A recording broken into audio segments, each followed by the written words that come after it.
ಅಖಿಲ ಶಾಸ್ತ್ರ ಸುಧಾ ಚಲದೆ ಮಹಿತೋಪನಿಷತ್ ಕಥಿತಾರ್ಥ ನಿಧೇ ಹೃದಯೇ ಕಲಜೆ ವಿಮಲಂ ಚರಣಂ ಭವಶಂಕರ ದೇಶಿಕ ಮೇ ಶರಣಂ.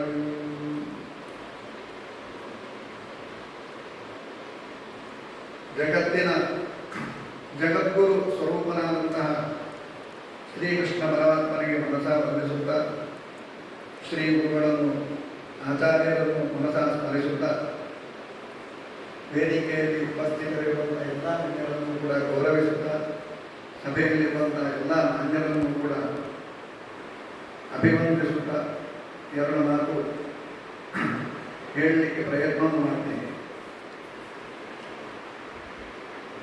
ಬ್ರಹ್ಮಾಂಡದಲ್ಲಿ ಈ ಭೂದೇವಿ ಅಂತ ಹೇಳುವವಳು ಅತ್ಯಂತ ಪವಿತ್ರವಾದಂತಹ ಮಾತೆ ಸ್ವರೂಪದಲ್ಲಿರುವಂತಹ ಒಂದು ಗ್ರಹ.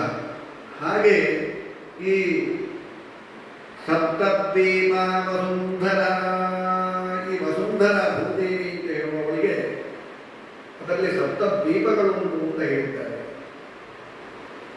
ಅದರಲ್ಲಿಯೂ ಕೂಡ ಈ ಭಾರತ ವರ್ಷ ಭರತಖಂಡ ಅಂತ ಹೇಳುವಂಥದ್ದು ಅತ್ಯಂತ ಪುಣ್ಯತಮವಾದಂತಹ ಕ್ಷೇತ್ರ. ಈ ಸ್ಥಳದಲ್ಲಿ ಭಗವಂತನ ತನ್ನ ಲೀಲಾವತಾರಗಳನ್ನು ಈ ಭಾರತ ವರ್ಷದಲ್ಲಿ ಮಾತ್ರ ಎತ್ತಿದ್ದು, ಬೇರೆ ಎಲ್ಲಿಯೂ ಆ ಲೀಲೆಯನ್ನು ತೋರಿಸಲೇ ಇಲ್ಲ. ಅದು ನಮ್ಮ ಈ ಭಾರತ ದೇಶದಲ್ಲಿ ಮಾತ್ರ ಭಗವಂತನ ಅವತಾರಗಳೆತ್ತಿದ್ದು. ಆ ಅವತಾರದಿಂದ ಈ ಮಣ್ಣು ಪುನೀತವಾದದ್ದು ಸತ್ಯ. ಇದು ಪುರಾಣಗಳು, ಶಾಸ್ತ್ರಗಳು ನಮಗೆ ಸಾರುತ್ತವೆ. ಇತಿಹಾಸ ಗ್ರಂಥಗಳು ಕೂಡ ಈ ವಿಷಯಗಳ ಬಗ್ಗೆ ಅನೇಕ ಪುರಾವೆಗಳನ್ನು ನಮಗೆ ನೀಡಿವೆ. ಹಾಗೆ ಇಲ್ಲಿ ವಿಶೇಷವಾಗಿ ಪಾಶ್ಚಿಮಾತ್ಯ ರಾಷ್ಟ್ರಗಳಿಂದ ನಮ್ಮ ಭಾರತ ದೇಶವನ್ನು ವಿಭಾಗಿಸಿದ್ದು ಯಾವುದು?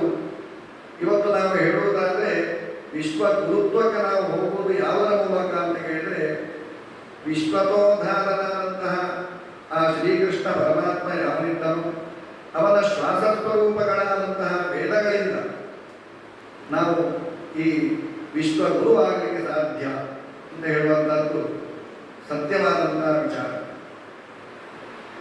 ವೇದಗಳು ನಮಗೆ ಮುಖ್ಯವಾಗಿ ವೇದತ್ರಯೀ ಅಂತ ಇರುವಂಥದ್ದು. ಹಾಗೆ ಅದರಿಂದ ಬೇಕಾದ ಮೂಲ ವೇದಗಳನ್ನೆಲ್ಲ ತೆಗೆದು ಅಥರ್ವ ವೇದ ಅಂತ ಮತ್ತೆ ಮಾಡಿದರು. ಹಾಗೆ ಭಾರತ ಪಂಚಮೋ ವೇದ ಅಂತ ಹೇಳ್ತಾರೆ. 5ನೇ ವೇದ ಮಹಾಭಾರತ ಅಂತ ಹೇಳಿ. ಹಾಗೆ ವೇದಗಳು ನಮಗೆ ಇಲ್ಲಿ ನಮ್ಮ ಜೀವನವನ್ನು ತಿದ್ದಿಲಿಗೋಸ್ಕರವಾಗಿ, ನಮ್ಮ ಜೀವನಗಳಲ್ಲಿ ವಿಧಿ ನಿಷೇಧಾತ್ಮಕಗಳಾಗಿ ಆ ವೇದಗಳು ಹೊರಹೊಮ್ಮುತ್ತಿವೆ. ಆಚಾರ ಪ್ರಭವೋ ಧರ್ಮ ಅಂತ ಹೇಳ್ತಾರೆ. ಧರ್ಮ ಕಣ್ಣಿಗೆ ಕಾಣುವಂತಹ ವಿಷಯಕಗಳಲ್ಲವು. ಆದರೆ ಧರ್ಮವನ್ನು ನಾವು ಆಚರಿಸಿದರೆ ಮಾತ್ರ ಆ ಧರ್ಮಕ್ಕೊಂದು ಭೂಷಣ. ಒಂದು ಪುಸ್ತಕವನ್ನು ನಾವು ಬರೆದರೆ ಆ ಪುಸ್ತಕವನ್ನು ಓದಿದರೆ ಮಾತ್ರ, ಓದಿ ಅದನ್ನು ಜೀವನದಲ್ಲಿ ಅನುಸಂಧಾನ ಮಾಡಿದರೆ ಮಾತ್ರ ಆ ಪುಸ್ತಕವನ್ನು ಬರೆದವನಿಗೂ ಅಥವಾ ಪುಸ್ತಕಕ್ಕೊಂದು ಗೌರವ. ಪುಸ್ತಕವನ್ನು ಕೇವಲ ನಾವು ಪೂಜೆಗಿರಿಸಿ ಪೂಜೆ ಮಾಡಿದರೆ ಸಾಕಾಗಲಿಲ್ಲ. ಅದನ್ನು ಓದಿ ಮನದಟ್ಟು ಮಾಡಿ ಜೀವನದಲ್ಲಿ ತಂದರೆ ಅದು ಸಾರ್ಥಕತೆ.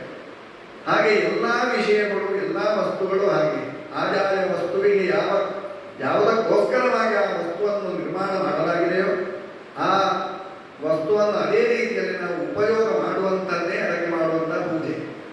ಹಾಗೆ ಈ ಭಾರತದಲ್ಲಿ ವೇದಗಳು ಮೂಲ ಸ್ವರೂಪಗಳಲ್ಲಿದ್ದು ನಮ್ಮ ಈ ಜಗತ್ತಿನ ಪ್ರತಿಷ್ಠೆಗೆ ಕಾರಣವಾದಂತಹ ವೇದಗಳು ನಮ್ಮನ್ನು ವಿಶ್ವಗುರುತ್ವಕ್ಕೆ ಕೊಂಡೋಗ್ತದೆ ಅಂತ ಹೇಳುವಂಥ.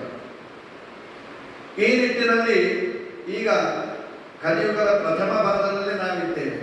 ಪ್ರಥಮ ಭಾಗದಲ್ಲೇ ಧರ್ಮ ಹ್ರಾಸವಾಗುವಂತಹ ಗೋಚರ ನಮ್ಮ ದೃಷ್ಟಿಗೆ ಆಗ್ತಾ ಉಂಟು. ಆದರೆ ಮೊದಲೇ ಹೇಗಿತ್ತು, ನಾವು ಈಗ ನೋಡುವಂತಹ ಧರ್ಮ ಹ್ರಾಸಕ್ಕಿಂತಲೂ ಭೀಕರವಾಗಿ ಮೊದಲು ಆಗ್ತಾ ಇತ್ತು. ಒಬ್ಬ ವೇದ ಪಾರಾಯಣವನ್ನು ಮಾಡ್ತಾ ಇದ್ದಾನೆ ಅಥವಾ ಪುರಾಣಾದಿಗಳನ್ನು ಆಚರಣೆ ಮಾಡ್ತಾ ಇದ್ದಾನೆ ಅಂತ ಆದರೆ ಕಿವಿಯನ್ನು ಮುಚ್ಚುವಂತಹ, ಕೇಳುವುದಿಲ್ಲ ನಾನು, ಅದರಲ್ಲಿ ಸುಳ್ಳು ಇರುವಂಥದ್ದು ಅಂತ ಹೇಳುವಂತಹ ಮಾತುಗಳು ಹೊರಹೊಮ್ಮುವಂತಹ ಒಂದು ಸಂದರ್ಭ ಭಾರತ ದೇಶದಲ್ಲಿ ಮೊದಲಿತ್ತು.